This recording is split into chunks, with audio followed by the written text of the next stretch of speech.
LGBTQ History Month, and tomorrow is National Coming Out Day, so we thought we'd take some time to talk about the importance of these events. Here to help us with that is Sewers of Paris podcaster Matt Baume. I want to say Baume. Welcome to the show. It's nice to meet you. Thanks so much for having Tell me. us about the podcast. Yeah, so Sewers of Paris, I've been doing it almost 3 years now. It's a podcast where I talk to gay men about the entertainment that's changed their lives. So I start every episode with, what's the entertainment that changed your life?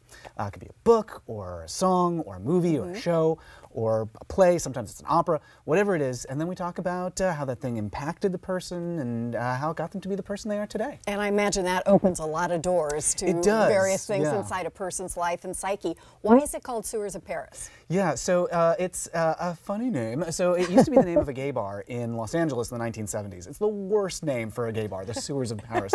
Their signature drink was the manhole cover. Oh dear. Yes, so very tasteful. And so anyway, so it's a little bit of a tribute to that, and it's also, you know, a sort of a message about like we're going beneath the surface and beneath the layers, and we've got the dark underbelly below and the bright glittering lights above. So it's a mix of the lowbrow and the highbrow. I got it. Okay. So what inspired you to do this to begin with? Yeah, it started here, if you can believe it, in a gay bar in Seattle. So I was talking to a friend about the character in Dora from Bewitched, Agnes Moorehead, and so I was telling him about this character, and he'd never heard of her, and I was like, oh my God, blah, blah, blah, blah, blah. She's like sort of like this drag queen character in this sitcom, and then... She was kind of, wasn't she? She really was. She was, yes. What's her face's mom? I can't remember. Samantha. Samantha. Yes. Samantha's mom. You know, Samantha with the nose. I see the young people are all going, what? It's I a know, show but these are my called references. Bewitched. It was on television. Go ahead. Yeah, before Sabrina. So anyway, so I was talking to him about Agnes Moorehead, and then he started telling me about Christopher Isherwood, who I really didn't know anything about, and I was like, isn't this funny? As gay men, we've had such similar experiences, and we talk about them through these cultural icons, but they're very different, and we should be listening to each other more and learning from each other. Sharing some of those things. So tomorrow is National Coming Out Day, and it reminds us to kind of think about the fact that different people are in different stages of openness or understanding of themselves. How should we be thinking about National Coming Out Day? You know, so National Coming Out Day can be a million different things to a million different people. Right. One of the great things about it is it's an opportunity to just make yourself known and make yourself heard. I mean, imagine if you could take a secret that you feel is something that terrifies you and a point of vulnerability and turn it into something that you take pride in, that's amazing, that's a source of power. That's what Coming Out Day is for. We're coming up on the 30th, I believe, anniversary of it next year. So it started in '88, I think was the first official one. But, you know, people have been coming out. We actually just reached, this year, the 150th anniversary of the first person to publicly declare himself homosexual. So, I mean... In the country? Or? In the world. In the world? Karl Ulrichs in 1867. Was the first person to stand up and say, this is what I am. Right. And 150 years ago. And we've been building on that progress ever since for a century and a half. And here we are, standing on the shoulders of those giants, ready to declare ourselves. You know, things have, I'm obviously a bit older than you. Things have changed so dramatically in this way, all the way through marriage equality. Through a time that, you know, people I was growing up with were in just horrendous pain and could not be who they were. And if they did try to be who they were, often faced, you know, anything from being dismissed from their family to dismissed from their jobs. Where do you see things at this point?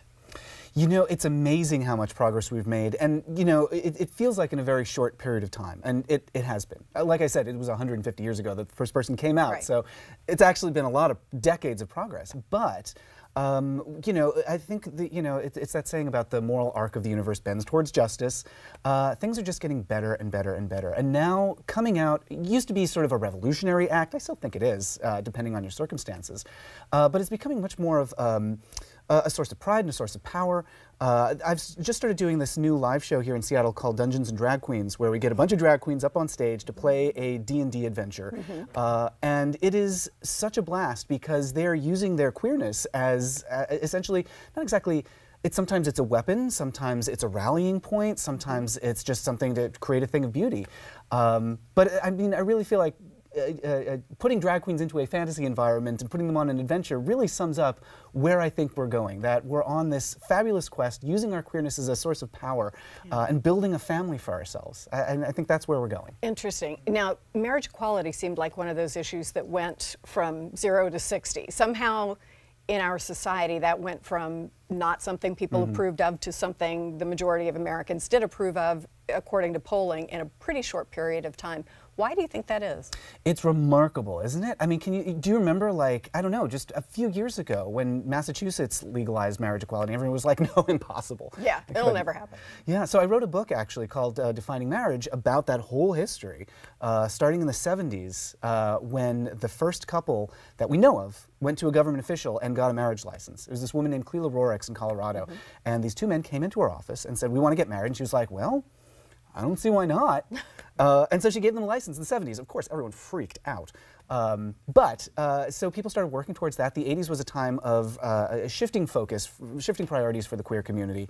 But in the 90s, what started happening is, you know, couples had been together for a long time. We'd been in a place where you could be out, depending on where you were, and people were discovering, I need rights. I need to have my relationship recognized. And I think one of the big differences, one of the things that happened was people came out. I mean, whether it's someone famous like Ellen, or it's your next door neighbor, or it's you personally, or, you know, what we found is that when people know someone who's queer, they're more likely to support that person's well-being. And that's why coming out day is so important. Okay, now I gotta ask you about using the word queer, because when I was growing up, that was a slur, and you did not say that to people. It was disrespectful. That word has been reclaimed. Yeah. And its purpose now is what? Gosh, so I love the word queer, and I recognize that it's controversial because for a lot of people it still has a sting. You know, I still kind of when you say it, just because it's, to me, still, you know, hits the ear in a way that I'm fearful somebody will think we're being disrespectful. Yeah, it's something that I've had to give a lot of thought to because you know, I'm sort of a professional gay and I talk about gay stuff all the time. But the problem is there's a lot of terms you can use. You can say gay and you can say lesbian. You can use the whole alphabet of acronyms. And we got to call it at 5 letters, so this is as much as I can do. It keeps going and going and going. But I like the word queer because queer is the most everybody word I can find. It means a lot of different things to a lot of different people, and for some people it is a source of pain. But I think more than anything else, it's inclusive, and it says what the experience has been for me and for a lot of other people, which is you're different, you're special, you're not like a lot of other people. And so you can use your imagination. You're included, and you can make up what you want to be. You can being queer to me it has the power of self-determination. Your authentic self.